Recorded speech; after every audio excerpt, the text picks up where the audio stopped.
رمضان کې خلق د عمرې لولې ځي او د عمرې څه فایده ده او بیا مدینه شریفه ته خلق ولې ځي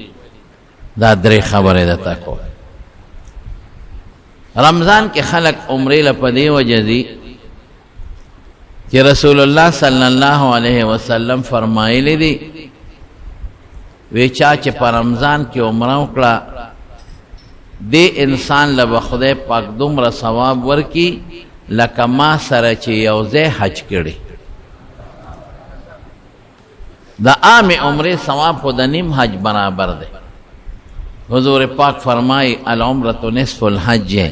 چی عمرہ دا نیم حج برابر دا عمرہ کے دونہ فائدہ دا لکه دوا عمرې چې دی وکړه خدای به د پورا حج ثواب درکړي او د رمضان د عمرې ثواب دا شو یو بیبي نه حضور پاک تپوسو کوي حج لاړې که نه وي نه نیم تللی وی ولې وی زمونږ دوه اوښانو په یو مې خاوند تلی او بل د پټي دپاره و چې هغې باندې بوټې سیراب کېږي ارټي نو ځکه لا نړم نو حضور پاک هغه بیبي ته وفرمایل وی ښه چې د رمضان میاشت راشي نو عمره وکړه نو الله به دومره ثواب درکړي لکه ما سره یو ځای چې د حج کړی دې وجې نه زموږ خلق او عالمان صاحبان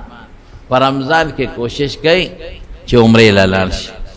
ولې د حج ثواب هم شو او کم حج چې کم حج یې د رسول الله مبارک په ملګرتیا کې کړی نو د پیغمبر علیہ السلام د مرګرتیا حج دا قیمتی حج دی او ثواب زیات دی نو د رمضان د عمرې دغه ثواب شروع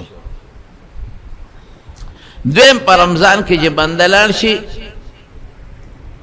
هلته په مکه مکرمه کې د یوم ثواب یو په لک دی دومره ثواب دی لکه د مکې نه بار چې د یو لک منځونه کړي او په حرم شریف د مکې مکرمه کې د یو منځ او بیا په رمضان کې یو پاویا دی دومره ثواب دی په رمضان کې د یو منځ کېږي په مکه شریفه کې یعنی د بیت الله په خوا کې لکه اویا لکه منځونه چې دی بل ځای کړي څومره ثواب شي او مدینه منوره کې دوه روایت دي یو دا دی چې یو منځ یو په زر دی دا مضبوط روایت او دویم دا چې یو منځ په 50,000 دی دا لږ روایت کې شته خو یو پوټی کمزور دی نو چې 50,000 والی زمونږ د طالبان او عالمان وی په فضائلو کې کمزور روایت قابل د حجت دی نو چې مدینه منوره کې په عام ورځو کې یو منځ په 50,000 او بیا په رمضان کې یو منځ دی پکې وکړو نو 50,000 لپا او یو کې ضرب ورکا نو 15 ته جوړ شو یعنی تقریبا 15 لاکه منځونه دی وګټه او کاغه مضبوط روایت یو پزری نو یا زره ته جوړ شو د دې وجه نه رونو خلق پر رمضان کې دي او پر رمضان کې مدینه شریفه ته دی او مکه شریفه ک نفل کې د نفل ثواب پکې مضبوط ته هم په مکه مکرمه کې هم په مدینه شریفه کې او بعد دوستانو له خدای پاک د اعتکاف موقع ورکړي نو رسول الله صلی الله علیه وسلم فرمای چې د ټولو نه زیات ثواب د اعتکاف دا د بیت الله په جمعات کې دی په مکه شریفه کې او دویم نمبر بیا د مدینه منوره په جمعات کې نو چې سړی مکه مکرمه کې نو عمره کې څومره ثواب یو شو ډېرې عمرې مو کې طوافونه کې څومره ثواب یو شو او چې بیا منځونه کې څومره ثواب یو شو او چې بیا اعتکاف کې او په اعتکاف کې بیا دې لګي طوافونه کوي یا بیت الله شریف ته ګوري څومره اجر او ثواب کېږي او مدینه منوره کې چې سړی اعتکاف وکړي څومره ثواب یې وشو د منځونو د تلاوت د قرآن شریف او بیا د ټولو نه لوی د برکت سیز او د ګټې سیز ادا دی چې د رسول الله مبارک مخ مبارک ته ودرېږي او سلام پې واچوي او درود شریف پې ووایي د دې وجې نه زما وروڼو خلک ځي په رمضان کې او بیت الله ته هم لاړ شي او مدینې منورې ته عمره پکې وکړي عمره ډیر قیمتي سیز دی نو خو خدای د چې سړی حج دلان شي زه مومن مرګرو ته ویم چې 50 حج فرض عمره مکه حج دلان شي حج وکړي ولې پیسې بدنه په عمره ولګي او حج به په ذمه قرض پاتې شي نو که حج در باندې فرض حج دلان شي حج کې عمره پسته کنه په عمره کې هو حج نشته او که حج دی کړي نو بیا لال شي عمره یا حج در باندې نی فرض او لګي پیسې د سره پیدا شوي او د عمره ورځي وینو خیر د عمره تلل شي نو عمره کې ډېر لوی ثواب دی رسول الله مبارک فرمای عمره د نیم حج برابر ده او حضور پاک فرمای العمره الى العمره كفاره لما بينهما والحج المبرور ليس له ثواب الا الجنه چې یو عمره دی وکړو بیا دی ورپسې بل عمره وکړه د دې پمیاس کې چې څومره ګناهونه کړي ټول برته خدای معاف او کوم حج مبرور حج څه تا وای هغه دې ته وای چې څوک پکې جګړې ونه کې څوک پکې لا رفث ولا فسوق ولا جدال څوک پکې ګناه ونه کې او څوک پکې د شهوت غلط کارونه ونه کې چې دا دریو کارونه د حج محفوظ کا نو دې ته مقبول حج وای نو حضور پاک فرمای د مقبول حج ثواب په د جنت تما سوا بلشته ده رسول الله صلی الله علیه وسلم چې کله مدینه منوره ته د هجرت نه پس نو سلور عمره کړي یوې عمره ته حکمی و یو ثوابي چې کله راغی حضور پاک عمره لا نو د حدیبیه په مقام کې د مکی د کافرانو سره صلح وشو او نبی علیہ السلام مبارک واپس مدینه شریفه ته لا دې ته ثوابي عمره وای حکمی عمره وته وای ځکه احرامونه تړلیو نیتونه کړیو او مزل کړیو مکه ته را نږدې شویو خو د مکه خلکو پرې نه خود مکه مکرمه ته جوړه وسره او چې صح کال به حج نه کوي او آینده کال به حج کوي نو دا په ذی قعده شپږم هجره کې و دې ته ثوابي او حکمی عمره وای ثوابي او شو عمره ونکړه آینده کال حضور پاک دا وعده مطابق چې د مکه د کافرانو سره کم شرط خو دی بیا د ذی قعده په میاش کې تاسو د میانه میاش ورته وای پاغه کې را او مکه مکرمه ته داخل شو او عمره وکړه دا چې هجرت وکړو نو پړومبي دل پیغمبر علی السلام مکه مکرمه ته راغی دې ته عمره القضاء وای دریم عمره حضور پاک د جعرانه نه کړو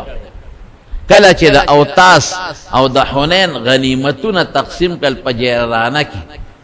جعرانه د مکه مکرمه نه یو 20-22 کیلومتر بار ده اوس خلک زی او د جعرانه نه عمره کوي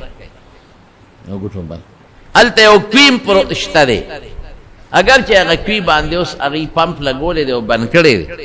او مخکې په هغه کوي باندې بورقه او کولاو بیا په پمپ او کولاو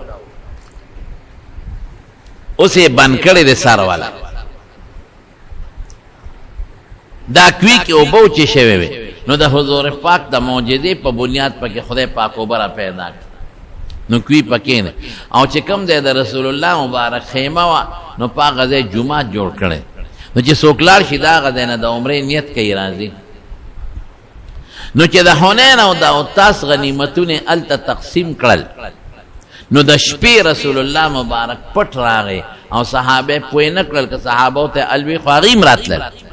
نو راغی بیت الله نه طواف وکړ او صفا مروه کې منډه والے عمره وکړه دم د ذی قعده میاش واتمه هجری و دا درې مش او سلورم عمره حضور پاک د حج سره کړل دا لسم کالو د پیغمبر علی السلام د هجرت او دا د ذل حج میاش و نو دا سلور عمره د دې وجه زمو علما وای چې مسلمانانو لپاره چې په جون کې کم از کم سلور عمره وکي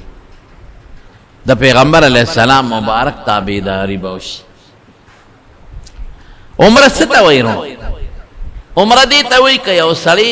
میقاتونه دي د میقات نه باری لکه پاکستان نه یو سړی دی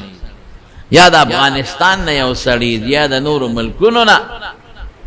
نو پلاره کې میقات راځي د میقات نه مخکې باندې نیت کې نو زمون خلق خو یا د اسلام آباد نه دی او یا د پیښور نه دی. نو پیښور ایرپورټ کې دی بیا جامې بدلې کی او د احرام 2 صادرونه ځان نه تاو کی، یو لنګ کی د پرتوک پځه او یو د کمیس پځه صادر کی او یو میانه وته وای پټه هغه باندې دا لنګ اوتړي. نو دی 2 رکعات نفل کوي، دی 2 رکعات نفل ته سنت الاحرام وای. دی کې بسر پټ کی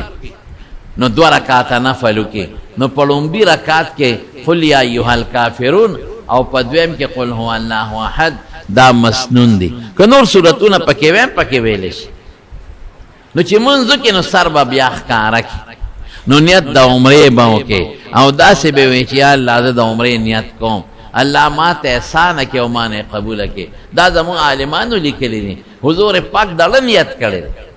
چې لکه دې د عمرې نیت راشي چې زه عمرې لازم بس دا کافي دی. اصل نیت رونو د زړه دی.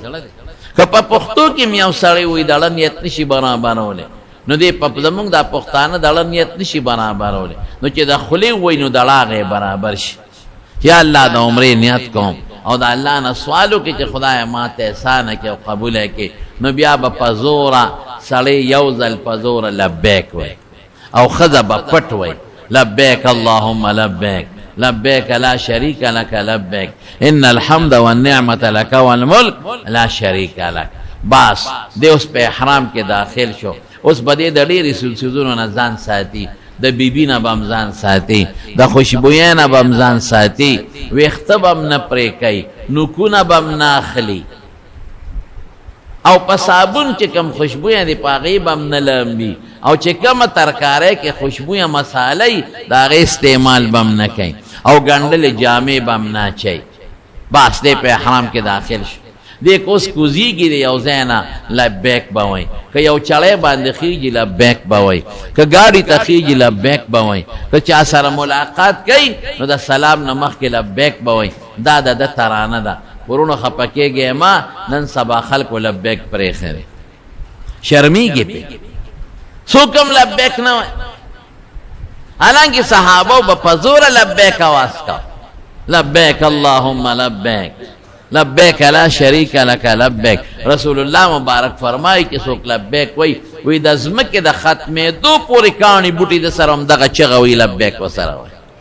څومره ثواب دی شو چې دا ټول ستا په وجه لبیک وایي، نو دا دې ټولو ثواب ستا په تله کې واچولی شو. او حضور پاک فرمایي چې دی لبیک وایي نو چې کم سیزونه کاڼي بوټي انسان پیرې اوري نو د قیامت په ورځ بدله د خدای په دربار کې ګوی کوي. لیکن زموږ شی پیشن تلا حجونه عمرې ټولې پیشني شوې، څنګه زموږ جامه فیشني شوه. سړی دې ته نه ګوري چې په جامه دې زما عورت پټي او زما حیا دې پې محفوظ ای. نه، جامه به خو تنګه تروشه به چې اندامونه پکې فټ ورننوتي او ښکاري. دا فیشني لباس شو. هلکه که ما کمیس اچولی دی که نه، ما پرتوګ اچولی دی، نو پرتوګ کمیس خو دې واچو، رنګ خو دې پې پټ که د عورت، خو د عورت چې کم ساخت دی او شکل دی هغه دې پې نه دی پټ کړی، اندامونه دې پکې بقروتي دي. نو دې ته فیشني لباس یا سر چې موږ فیشني لباس جوړ کو د انګریز. هلکه ما خو ویښته پریښي دي خو د رسول الله په طریقه نه دي، د انګریز په طریقه دي. یا ګیره ډېرو خلکو نن سبا فرنچ ګیرې پرېښې دي. هلکه ما خو ګیره پرېښې ده، ګیره دې پرېښې ده خو د پیغمبر د سنتو خنده او ټوقې دې کړې دي کمبخته. پیغمبر سره دشمنی دی وکړه او خدای ځان ته په غوسه کې د خدای د پیغمبر د سنتو سره ټوکې ټقانې کې، کله په ګیره کې یو شان مانچ کې او کله پکې بل شان مانچ کې، چا یو شان ګیره پرېښې او چا بل شان ګیره پرېښې. دا د خدای د رسول دشمنی ده. د پیغمبر سنتو ته سپک کول او د پیغمبر سنتو پورې خندا کول قسم په خدای ډېر لوی جرم دی. ویښته دې پرېښودل ظالمه او فیشن کې انګریزي فیشن دې په ګیره کې وردن نه کو، په سر کې د انګریزي فیشن وردن نه کو، په جامو کې د انګریزي فیشن وردن نه کو. دقه رنګې نن زموږ حجونه عمرې فیشنیبل جوړې شو.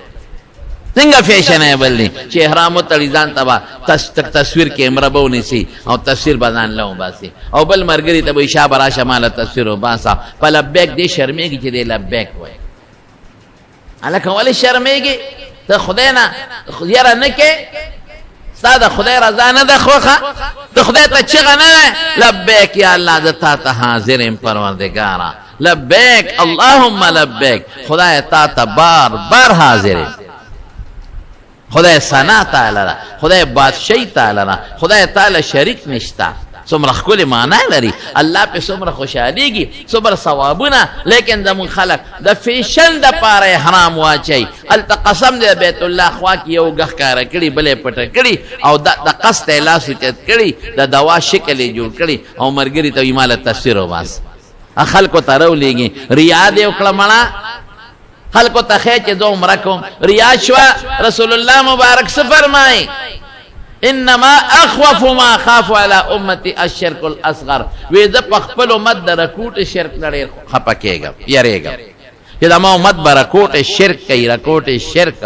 صحابه یو مشرک الاصغر یا رسول الله د خدای رسوله پټینې شرک کم یو دی الرياء والسمعه د شهرت نمود او د خودنې د پاره کار کوي نو د بیت الله په خوا کې رکوټ شرک کې ظالمه تصویرو باسه کور ته راولېږي خلکو ته ښایي چې زه دعا کوم او دعا نه کیسې دی لاس اوچت کړی دی خلکو ته ښایي چې زه عمره کوم عمره نه کیسې دی حرام اچولی دی خلکو ته ښایي چې زه عبادت کوم او زه بیت الله کې ولاړ یم ظالمه په بیت الله کې ګناه کې ما ته به خلک هلته راغونډ شو زه خو اور کې د دې خلکو نه ولاړم په مدینه منوره مکه کې یو تصویر وباسو یا ظالمه ګناه ده ګناه ده ګناه ده نه کنه یو خیر دی وبه باسو کنه ګناه لراغلی که ثواب لراغلی یره جی یو به وباسو کنه یقین په خدای او مدینه کې ناستو یو ته ما نه ما پاسېدم چې تاسو مې دن رای لاړم روان شو وی خلک نه نو باسو پاسېدم ته خپه شم روان شم ته نه یو د سره وباسو یلکه ګناه ده نو یو نه ګناه ده یو لس دول سره غون شو بس مې دن لاړم چې سم خو خی کوي وی خزه نو باسو هغه کوم چې لر نه مقتل کلف پروف تصویرونه وباس دا ولې دا ګناه کوي رسول الله مبارک سے فرمائی په مدینه کې د اعلان کړی دی ډېر خلک ویني دا مدینه را دلته خیر دی مې د اعلان خو په مدینه کې کړی دی په تورنګزو کې خو نه دی کړی دا خو الته ویلي دي څه فرمایي حضور پاک لعن الله المصورین چې څوک تصویرونه وباسي خدای دې په قهر او لعنت نازل کړي ټول مليان طالبان عوام په دغه مخته نو څه کوي وسه د رسول الله مبارک روزي سره ولاړی او سلفي به وباسي هاي هاي شرم نه درځي د مبارک پیغمبرنا حیا نه درځي د مبارک پیغمبرنا هغه فرشتي چې په زرګونو دلته ولاړې دي او ستا په سلام او په دعا امين وای هغه نه دې حیا ونکړه شرم دې ونکړه حیا دې ونکړه هاي هاي لعن الله المصورين او رسول الله مبارک سے فرمائی لا تدخل الملائکۃ بیتا وای وای فيه صورت او تماثيل پکم کور کې چې بوتي یا د زیروح تصویری فرشتي د رحمت باغ ځای ته نه داخلي او رسول الله مبارک سے فرمائی اشد الناس عذابا يوم القيامه المصورون یسوک تصویرون او باسی د قیامت پر دې په سخت عذاب کې پروت کدا ګوتی جوړه او کدا ډیجیټل کیمرې او د موبایل او باسه نن ټوله دنیا په تصویر کې لګیا کلپ او تصویرونه او په مدینه کې او په مکه کې او د بیت الله په خوا کې او د حضور پاک مخ مبارک ته یعنی د پیغمبر مخ ته ولاړې حیا نه درځي او ته پیغمبر له چیلنج ورکې چې تا کوم شی حرام کړی استاد دې مخ کې کومه تا چې کوم شی باندې کړی دی په دې مدینه کې هم دې مدینه کې کوم تا چې کوم شی په دې مدینه کې باندې کړی ستا په دې جمعات کې کومه ستا مخ کې کومه هاي هاي لاړ سره و دې کړل سره زه خو ډېر خفه شم خلک رالل لکونه روپۍ ولګېدې او د ګناه سره واپس لاړل نه مونږ پرېښودو نه ځان پرېښه سیلفیانې دي او تصویرونه دي په موبایل کې دي او ټول ورځ دا خلک لګیا دي یقین کوه ټول ملاقاتونه د هغه سره ملاقات تا سره ملاقات ټول ورځ په حرم کې ګرځي ملاقاتونه دي عبادت نشته ما پسې په خپل هغه شهرته ورته وایي دا پولیس والا هغه خفیه پولیس والا ما پسې رالل ما ته دا خلک د ډېر راضي دا خو دلته منع دي دا ولې نو مې زه خو ورته نه وایم چې راځئ اوس څوک هم ورسره ټول هلکه تلاوت وکړې د خدای قرآن وای درود شریف وای پرې د ملاقاتونه کم کار باندې چې الله خوشحاليږي هغه کار وکړي او چې د سعودي د قانون مطابق کم کار دی هغه د قانون تابع پابندي وکړي. هر سړی ګوره چې د چاکور ته لاړ شي نو د هغه د قانون پابندي به کوي که به نه کوي؟ د چا عمل ته چې لاړ شي د هغه عمل د قانون پابندي به کوي. دارنګه چې سعودي ته لاړې سعودي عرب ته نو د هغې د قانون پابندي به کوي د نظام. چاله به نظام خو خرابې نه کنه. ته د چا کور ته لاړې او هغه تا ته قالین اچولې چې په دې کښېنه او ته وایې نه په دې ځمکه کښېنم نو به خفه شي. تا ته هغه قالین یې ښودلی او ته کټ ته او خطې کټ کې کښېنم به خفه شي. د هغه قانون به نه خرابې. دقه رنګه د چا ملک وي د هغه قانون به نه خرابې. دارنګې د خدای او د رسول چې کم قانون دی به نه خرابې. په دې باندې هغوی خفه کېږي. نورونو تصویر لوی مصیبت شروع دی. ښه د هغې نه علاوه بل درته یو لوی جرم ښیم. لوی جرم په طواف کې به خلکو کیمره نیولي او چې په طواف کې کم خلک تاویږي هغې له ویډیوګانې کوي. رښتیا وایي هغې کې یوازې سړي وي او که ښځې مې ښځې مې او هلته کې و ښځو مخونه ښکاره کړي که نه ځکه د عمرې په نیت روانې وي نو د هغې مختلفو ملکونو ښځې تاویږي مخونه یې ښکاره کړي او تا ویډیو جوړه کړه د هغوی نو هغه پردو جینکو ته او پردو ښځو ته به ګورې او په بیت الله کې دا ویډیوګانې جوړه څه لځي خلک نه پوهېږه. که د خدای رضا لځې خدای کې د خدای رضا نشته. نو عمره ډېر لوی عبادت دی د مارونو خو په هغه طریقه د عمره وکړه په کومه طریقه چې رسول الله مبارک کړی نو لبیک به وایې شوق سره لبیک وایې شوق سره. صحابه وایي لبیک بعمرته لبیک وسعدیک والخیر کله فی یدیک. حضرت عبدالله ابن عمر به وایي لبیک وایې. بیا به لاړ شي مکې مکرمې ته به ورسې. د مکې د داخلېدو خپله دعا ده او بکې دعا چې یا الله په پښتو کې به یې درته ووایم خدای مکې مکرمې ته زه داخلېږم یا الله ماله پکې فراخه حلال و رزق راکې. الله ماله د آدابو توفیق راکې. الله ماله پکې ژوند خشته راکې د عبادت سره. نورې دعا هم کولی شي. د حرم حدود چې داخلېږي هلته کې د هغې نشان دی هلته به دعا کې یا الله دا ستا حرم دی خدایه د آدابو توفیق یې نه خدای زما غوښې زما وجود بچي ښه د دوستان د جهنم په اور حرام کې. لاړ به شي بیا بیت الله شریف ته نو چې ورننوځي بیت الله شریف ته نو خدای پاک دعا قبلوي. زمونږ بعضې کتابونو کې دي چې په لومبي نظر خلک خدای دعا قبلوي. نو ډېر خلک وایي چې سترګې دې نه راپولې. مې دا په کوم کتاب کې سترګې و خامخا رپي خو چې ورننوځي او په بیت الله دې نظر ولګېد نو که سترګې راپولي که نه راپولې وایي الله اکبر الله اکبر به وایي. د خدای حمد به ادا کې د خدای صفت او لاس به پورته کې او دعا به وکړي خدای به دعا قبوله کړي. بیا به لاړ شي بیت الله شریف له نو چې بیت الله شریف ته حجر اسود ته ور مخامخ شي نو ښې اوږه به ښکاره کړي ګس اوږه به پټه کړي دې ته استبا وایي. نو چې حجر اسود ته نږدې شي نو نیت به وکړي د عمرې د طواف د وو چکر هم پښتو کې ویلی شي پړه کې نیت وکړه یا الله د عمرې د طواف د وو چکر و نیت کوم خدای ته راته اسانه کړي او ته یې قبوله کړي. نو غوږونو پورې به لاس پورته کړي دې ته استقبال وایي. نو بیا به لاس راښکته کې د سینې برابر به کړي دې ته استلام وایي. بسم الله الله اکبر ولله الحمد. خو خدا دې چې په بیت الله شونډې ولګې په حجر اسود خو هغه اوس ګرانه ده څه کال خو یې څوک حجر اسود ته پرېښی نه دی. بیا ښه دا ده چې لاس یې اوسې لاس هم نشي وړی کونټه یې اوسې اخ کول کې هم نشي وړی. نو د لرې ځای نه به سینې برابر سره پاسه 100 انچه د پاسه 4 فوټه حجر اسود د ځمکې راوچت دی هغې ته به لاسونه مخامخ دا یو کاڼی دی. آدم علیه السلام د جنت نه 10 څیزونه راوړي یو پکې دا حجر اسودو دا تک سپینو د پایو پشان. حضور پاک فرمای کان اشد من البیاض من اللبن د پایو نه زیات سپینو سودته خطایا بنی آدم د بنی آدم گناهونو تور کړي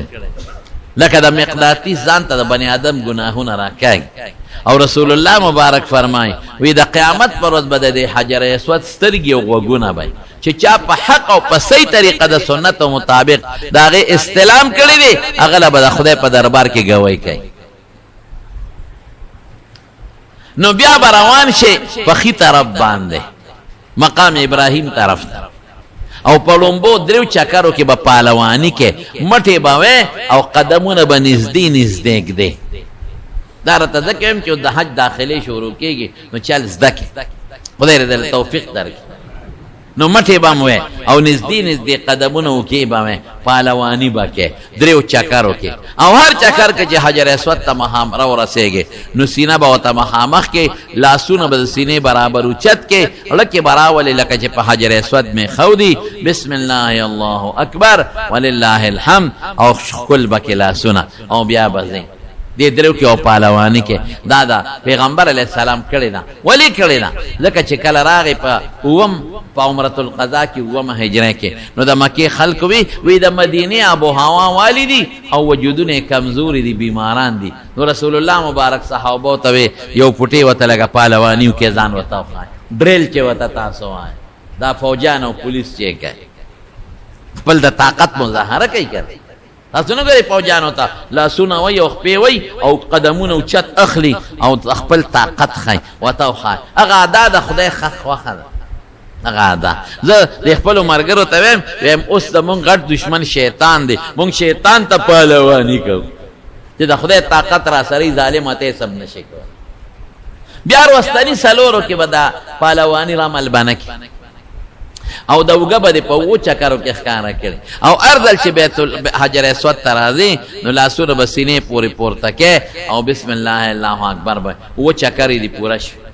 نو بیا به مقام ابراهیم ته ورشي،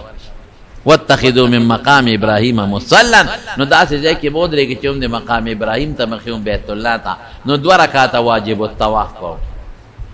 نه دا کې طواف 2 رکعاته واجب کوم، که د مازدیګر نه پس کې یا سار نه پس نو بیا به دا 2 رکعاته هغه وخت نه کې وروسته به چې کوم وخت کې نفل کېږي نو هغه وخت به کې. نو چې دې وکړل نو بیا راشه حجر اسود ته دوباره او بیا به استلام وکړي. استلام څه ته وایي؟ دقه چې د سینې برابر لاس اوچت کړي او ښکلې کې وایي بسم الله الله اکبر یا الله اکبر ولله الحمد. لاړ به چې صفات د صفا غونډې ته به وخېږي. نو هلته خلک بیا استلام کوي، هلته استلام نشته. دا د خلکو غلطي ده. هلته به دعا کې نو بیت الله ته به مخ کې نو دعا وکړه، دې وخت کې دعا قبلېږي. دا د دعا د قبلېدو ځای. نو داسې به ووایي ابدأ بما بدأ الله به، چې خدای پاک په کوم شي شروع کړی زم په هغې شروع کوم. خدای پس شروع کړی دا و اعوذ بالله من الشیطان الرجیم ان الصفا والمروه من شعائر الله ومن حج البيت او اعتمر فلا جناح عليه ان يطوف بهما ومن تطوع خيرا فان الله شاكر عليم. دا یتبو او دعا او خوګ دا نو لار بشه مروات. نو پمینس کې شنه راډونه راځي هغه کې بمنډه وي او نور په عام چل دي. دا منډه ولې وي او دا صفا مروه کې 2 چکرې، د مروه پورې 1 چکر، مروه نه صفا پورې واپس چې راغی دا 2 شوې ګورې یو نشي. بیا د صفا نه مروه ته 3، بیا د مروه نه صفا ته 4، بیا د صفا نه مروه ته 15، بیا د مروه نه صفا ته 6 او بیا د صفا نه مروه ته 2 چکرې برابر شي. هر چکر کې که صفا ته وخېږي او مروه ته نو بیت الله ته مخ کې دعا وکړي او د دې شنو راډونو منځ کې به منډه. دا ولې؟ دا د بیبي هاجرې ادا خدای ته خوښه شوې. هغې نه چې کله خپل بچی پناه شو نو د منځ کې به منډه واله. نو اوس خو یو شان لاره ده، مخکې هغه ځای جوړ نو هغه منډه به وي. صفا مروه ته 2 چکرې والې دي دا 2 به وي. بس عمره دې خلاصه شو، عمره خلاصه شو. طواف کې ذکر کوه، دعاګانې کوه او صفا مروه کې دا ذکر مسنون دی چې لا اله الا الله وحده لا شریک له له الملك وله الحمد وهو على كل شيء قدير. خدای به منډه نه وي په صفا مروه کې. نو عمره د خلاصه شو ورونو. نو بیا به لاړ چې سر به وخورئ یا به رکوټې کې. هلته چې کوم عاملان دي کار د کوم خلک تللی دي نو هغې نیک بختیان سرونه نه کټ کوي، داسې کټ پکې ووایي په قینچې 4-5 ویښته ووایي. دا ګناه ده ګناه ده ګناه ده. یا به سر خرې خرولو کې ډېر ثواب دی. حضور پاک چې چا سر خرې دی هغه ته 3 ځله دعا کړې او یا به سر رکوټې کې. رکوټې کول به د هغې سر کېږي چې کم از کم د ګوتې د بند دومره ویښته نه کټ شي. که سر دې راکوټي وي د ګوتې د بند نه کم نو په کټینګ کار نه کېږي بیا به یې خورئ. اوس که بله عمره دې کوله بیا جامې دې واچوه عمره دې خلاصه شو. که بله عمره دې کوله اگر چې د ډېر عمرو نه ډېر طوافونه بهتر دي. بعضې خلک روزانه عمره کوي نه دا مکروه ده داسې به نه کوي. عمره کې اجر ډېر دی خو لیکن د آداب و طریقه دا ده چې د ډېر عمرو نه ډېر طوافونه بهتر دي. طواف کوه د بیت الله شپږ شلې رحمتونه رسول الله مبارک فرمایي په بیت الله را روان دي د هر انسان دپاره. نو چې څوک طواف کوي نو شپېته هغه ته میلاوي، چې څوک ورته مونځ کوي څلوېښت په هغه باندې ورېږي، او چې څوک ورته هسې ګوري شل رحمتونه په هغه ورېږي. او حضور پاک فرمایي چې څوک طواف کوي نو چې قدم پورته کوي او اږدي نو ګناه ورسره رجیږي او درجه ورسره بلندېږي. یو شان خلک روان دی، که بادشاه دی او که ګدا دی. یو شان دو صادرې اغوستې دي د کفن الله ورته ښایي چې جامه دې ګورې په قبر کې دغه ده. که ګدا دی او که غریب دی او که نواب دی یو شان به تاویږي، یو شان به خدای ته جاړي، یو شان به الله ته چغې وې. قسم په خدای داسې خلک مې ولیدل یو بوډا سړی ډېر بوډا او داسې پوټینې او غریب د تلو نو وی وی یې کول او ورو ورو روان ورو ورو روان. چا والا پیسې ورکړې د ما په مخ کې هغه دیکه ورکړه. د خلکو دا خیالو چې ګیندا سوال کوي هغه دیکه ورکړه پیسې وانه غشتې او داسې په جړاب لګیاو او چا او مخکې ډېره موده مخکې مې یو بوډا لیدم هغه ټیټو ملې ټیټه وه او غریب له بل څه نه ورتلل دا چغه به یې واله الله الله الله. ما وې پروردګار ده دا به قبله که به نه قبله. دا خو سپینو ډکو سره کوم ځای نه راغلی او سپینګیري دی پروردګار او ملا ټیټې د ګرځېدو هم نه دی. نو په ده خو به خامخا رحم کوې خدایه. نو چې په ده کې چې دا نور ورسره ګرځي په دې به هم رحم کوې که خیر انشاءالله العظیم. بوډاګانې ښځې بوډاګان سړي وي سپین ګیرې سپین سرې عجزان مسکینه او تاویږي د بیت الله نه طواف کوي. قسم دې داسې خلک هم تللی دي ما ته پته ده داسې خلک. ما له یو سړی راغلی چې هغه د چرګ واګې غریب خرڅې کړي او خلکو له به څاروي ساتل هغه کټا کټي خرڅ کړي دي او یې د بیت الله له او خدای رسول دی بیت الله. غریبانان کورونه خرڅ کړي دي بیت الله لته، دکانې خرڅ کړي دي بیت الله لته او د خدای دا در نه تاویږي د بیت الله نه. نو الله خو ډېر رحم دی کنه. بیا الله په خپلو بندګانو ډېر لوی رحم کوي. ګوره لږ پرهیز کوئ پکې پرهیز دا تصویرونو نه ځان ساتئ. لږ پرهیز کوئ د ښځو نه لږ جدا اوس طواف کوئ او لږ پرهیز د ښځې کوي ستر دې کوي پرده دې کوي او د سړو نه دې لږ ځان له تاویږي. نو د رحم ځای د بیت الله نه بل نشته. ګورئ الله ډېر رحم کوي. بیا چې ملتظم ته څخ کال ورنللو پردې ته توکړې او څوک یې نه پرېښودل، حجر اسود ته څوک یې نه پرېښودل، حتیم ته څوک نه پرېښودل او چې دا کولوي او بیا حجر اسود ته ودرېږي او په بیت الله د لاس کې خود څخ کالم د ارمان نصیب نشو. خیر د هغې غریبانانو خپل څه انتظامي مجبورۍ به وي مونږ په هغې بد نه وایو. د هغې څه خپل انتظامي مجبورۍ به وي او خپل څه قانون به وي مونږ به د هغې پابندي کوو خو د الله نه به سوال کوو چې خدای پاک یې مکمل کولو کړي. اسم چې بیت الله ته ګورئ او ستا طوافونه کې او په غرمه کې کې او خدای ته جاړئ نو د مسلمان جړه خدای پاک قبلې. ګورئ د مسلمان جړه الله قبلې. څنګه چې بچی پلار ته وجاړي او پلار په خپه شي د بچی جړه پلار نشي زغمل، د نوسی جړه نیکه نشي زغملی. که دا پلار د بچی نه خپه می خو چې بچی ورته وجاړي یو زنانو او یو ماشوم بچی روانې به کو د مور به نه منل روانې به کو روانې به کو روانې به کو هر وخت.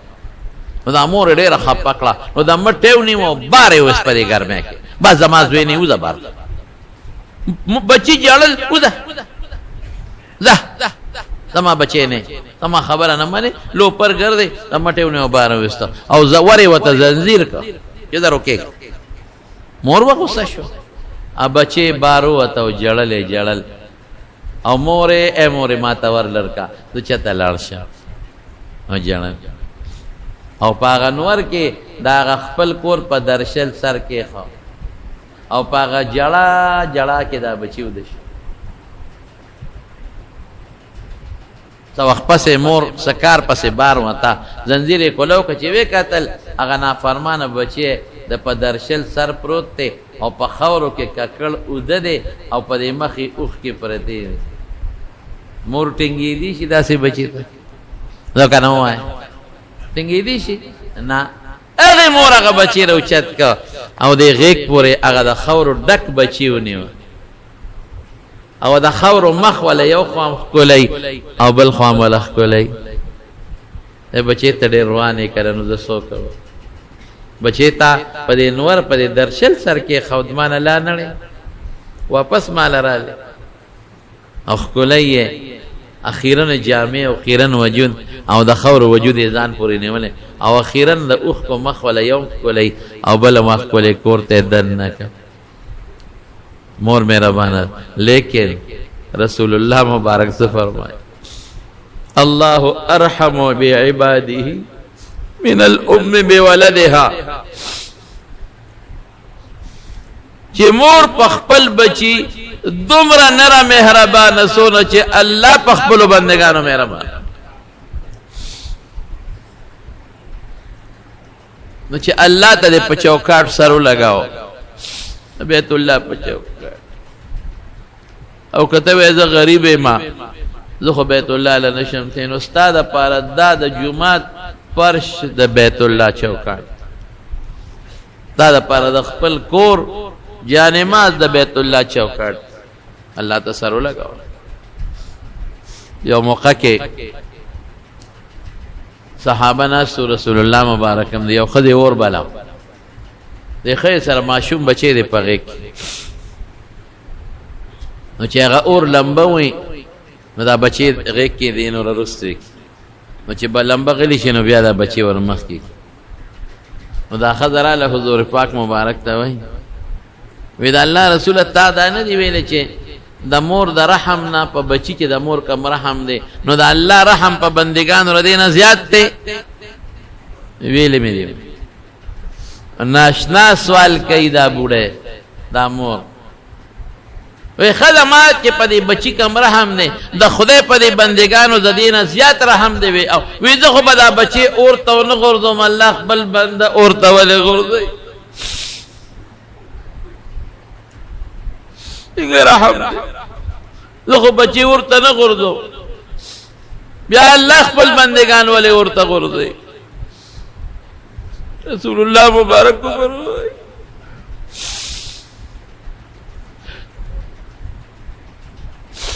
وی اللہ اغا بندہ اورد غرزی یہ دا خدا پا مقابلہ کی سرکشی کی ان اللہ لا یلقی فیہا الا المارد المتمرد علی اللہ یہ دا خدا مقابلہ کی سر اچت کی کبر جندے اغا غرزی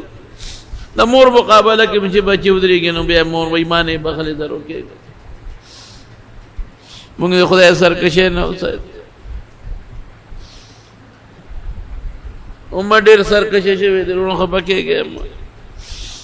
ډیر سرکشه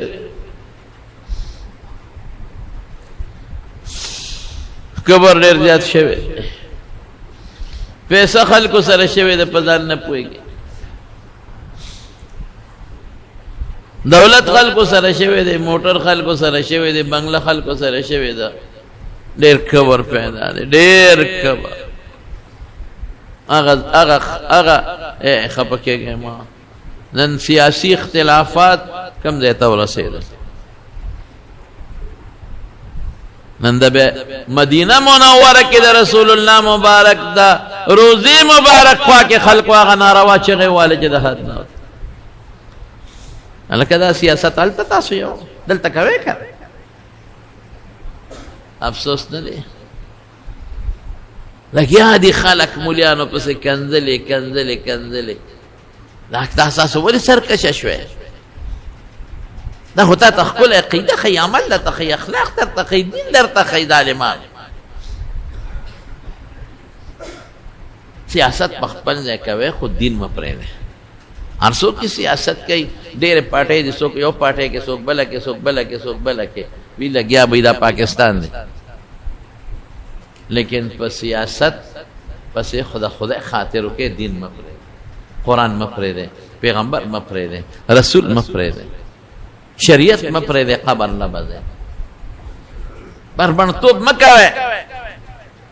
د خدای مقابله کې دا سرکشي ده. نو هغه زنانه ته رسول الله مبارک فرمایي چې خدای اور ته هغه څوک غورځوي چې هغه د خدای په مقابله کې سرکشي کوي.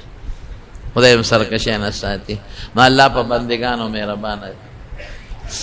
نو طواف کې خدای ته تاویږي جاړي، صفا مروه کې جړاو کا خدای په صفا و جاړه تصویرونه مو بس نه تصویر لوی غم جوړ دی د موبایل په مروه کې ودرېږه خدای ته وجاړه،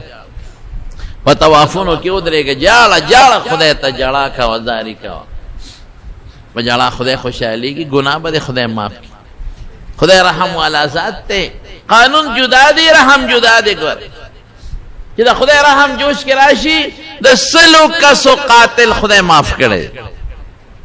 د سلو کسو قاتل. رسول الله خدا ګوره د خدای رحم دی، دا دار چا سره دا معامله نه ده، دا چې خدای ته جاړي جاړي جاړي جاړي جاړي او معافي معافي معافي او بیا نه کې بس بس ودې ګټله.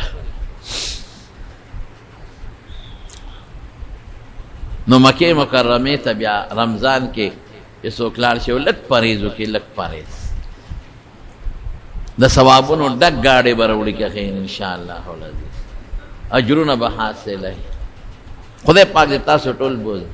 ما خپلو مقتدیانو دوستانو له ډېرې دعاګانې کړه.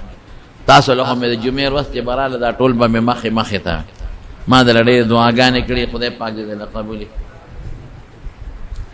او بیا مدینې منورې ته خلک ځي او د مدینې منورې متعلق چې کوم آداب دي و ختم دی هغه به انشاءالله العزیز آینده جمعه کې درته بیان کوم که خیر انشاءالله العزیز. یو څو ځایونو کې په مکه مکرمه کې دعاګانې قبلې، یو حجر اسود ته مخامخ، یو حتیم کې د بیت الله شریف د ناوې مبارکې لاندې، درې ملتزم د بیت حجر اسود او د دروازې منځ کې چې کوم ځای، څلورم د زمزم کوی سره. اوس خو خیر هغې ته مخکې به ورکوزېدل، اوس یې هغه ځای بند کړی. پنځم چې زمزم او بس کې، شپږم د صفا د غونډۍ د پاس، اوم د مروه د غونډۍ د پاس، اتم هغه د شنو راډونو منځ کې چې منډې وې نو دغه ځایونو کې، او طواف کې غونډ چې تاویږي نو خدای پاک دعا قبله.